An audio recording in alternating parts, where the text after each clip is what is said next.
Pangeran menatap Xiaoyan yang kini berada dalam situasi putus asa. Ia tidak dapat memikirkan variabel lain. Jelaslah bahwa Xiaoyan telah menggunakan seluruh kekuatannya. Ia kini berada dalam situasi putus asa. Ia ditakdirkan untuk mati. Ia berada di ujung tanduk. Jika kita tidak mengambil tindakan, ia akan mati. Pangeran dipercayakan dengan misi ratu. Ia datang untuk melindungi Xiaoyan. Namun kini Ye Beijing tiba-tiba muncul untuk menghalanginya, sehingga pangeran tidak tahu harus berbuat apa. Pada saat ini, Xiaoyan yang membeku dalam es, menatap ketiga orang yang terbang di atasnya. Tiba-tiba, semuanya menjadi lambat. Seolah-olah waktu telah berhenti. Ia menunjukkan senyum pahit. Karena pada saat ini, rasa krisis hidup dan mati yang sangat kuat memberitahunya bahwa ia akan mati sekarang. Apakah ia benar-benar akan mati kali ini? Meskipun tidak ada jalan keluar di makam dewa, aku tidak percaya bahwa aku tidak dapat menemukan secercah kehidupan dengan kemampuanku sendiri. Pertempuran telah menghabiskan segalanya. Sebelum ini, aku tidak pernah terlibat dalam pertempuran yang begitu sengit, bertarung sampai menangis dan berdarah. Bertarung sampai terluka parah dan meninggal. Xiaoyan memikirkannya, dan pikiran-pikiran dalam benaknya terus berkelebat. Ini bukanlah yang ingin dipikirkannya, tetapi semua pikirannya meledak tanpa disadari pada saat ini. Kekuatan mereka berempat berada di atasku, meskipun mereka benar-benar luar biasa dalam hal wilayah dan jumlah. Apakah kau akan mati setelah bertarung sampai sekarang? Mengapa mereka ingin membunuhku? Siapakah murid-murid Tuhan yang muncul kemudian? Bagaimana aku bisa mati di sini ketika aku adalah reinkarnasi dari Tuhan? Kemarahan di mata Xiaoyan berangsur-angsur melonjak, dan dia mengingat apa yang telah dialaminya dalam seluruh pertempuran. Mereka pasti berhubungan dengan Suzu. Bagaimana aku bisa mati dengan cara apapun? Keyakinan bahwa dia tidak akan menyerah terus membara di hati Xiaoyan, tetapi kekuatannya telah habis, dan dia tidak dapat melepaskan diri dari kekuatan es gua guntur es dengan kekuatannya sendiri. Xiaoyan merasa tak berdaya dengan tubuhnya yang tidak bisa bergerak. Setelah jeda sebentar, ketiga orang itu datang dalam sekejap mata, dan mereka semua menggunakan metode mereka sendiri dengan marah. Bunuh Xiaoyan. Boom! Tidak ada kejutan. Kristal-kristal es yang membekukan dan meredakan peradangan hancur, dan Xiaoyan juga hancur bersamanya. Dia terkoyak-koyak dan meledak menjadi potongan-potongan daging yang tak terhitung jumlahnya. Ketiga orang itu tidak ceroboh pada saat ini, karena Chu Jiangye baru saja membunuh Xiaoyan, tetapi dia secara ajaib berubah bentuk. Mereka tampak waspada, dan tentu saja mereka mencari pada saat yang sama. Mencari yang milik Xiaoyan. Tetapi dia tidak menemukannya setelah menyapunya. Ding Leidong, orang tua itu ingin mengambil semuanya untuk dirimu sendiri. Yao Nantian segera melihat ke gua guntur es, yang mengerutkan kening. Apa yang ingin kamu ambil semuanya untuk dirimu sendiri? Jangan memfitnahku, kristal es itu dipadatkan olehmu.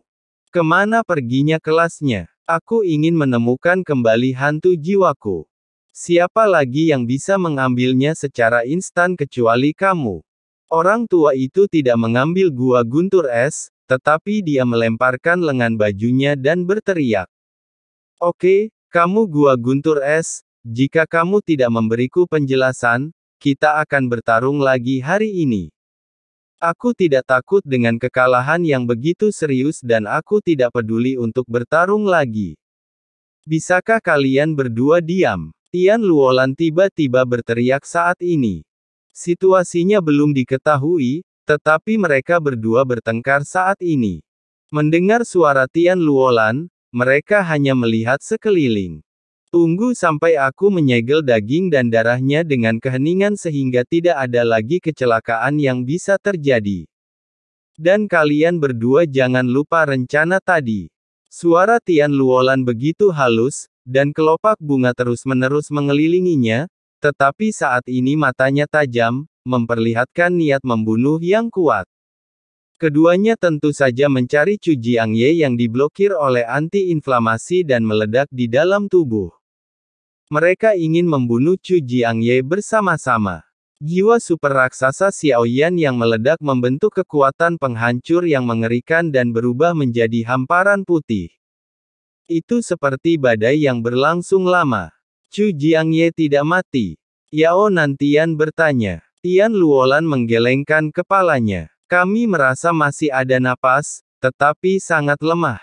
Sekarang Anda masuk adalah kesempatan Anda. Tian Luolan berkata dengan suara yang dalam. Yao Nantian dan Bing Leidong saling memandang dan hanya bisa menggertakkan gigi. Orang tua, jangan menghitung lagi, bunuh anak itu dulu, kata Yao Nantian. Bing Leidong mendengus dingin dan tidak banyak bicara. Keduanya berubah menjadi pelangi panjang dan bergegas ke badai yang terus-menerus. Saat melihat mereka berdua masuk, mata Tian Luolan berkedip. Dia sepertinya merasakan sesuatu, mengangkat tangannya dan melambaikannya, berubah menjadi pohon mati, meraih udara dengan tangannya yang besar. Beberapa bola cahaya muncul di tangannya yang besar. Melihat pemandangan ini, Tian Luolan sangat gembira. Mereka semua adalah Heart of Origin, dan panen ini sudah cukup. Tian Luolan meraihnya dan hendak menginjak teratai untuk pergi. Tetapi pada saat ini, begitu dia berbalik, cahaya dingin melonjak ke arahnya. Dia buru-buru menghindar, tetapi cahaya dingin itu tiba-tiba meledak di sampingnya.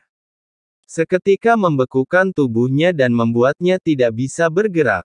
Kemudian, Yao Nantian dan Bing Leidong, yang telah menghilang, muncul. Aku berkata bahwa gadis iblis yang sudah mati itu sangat bijaksana.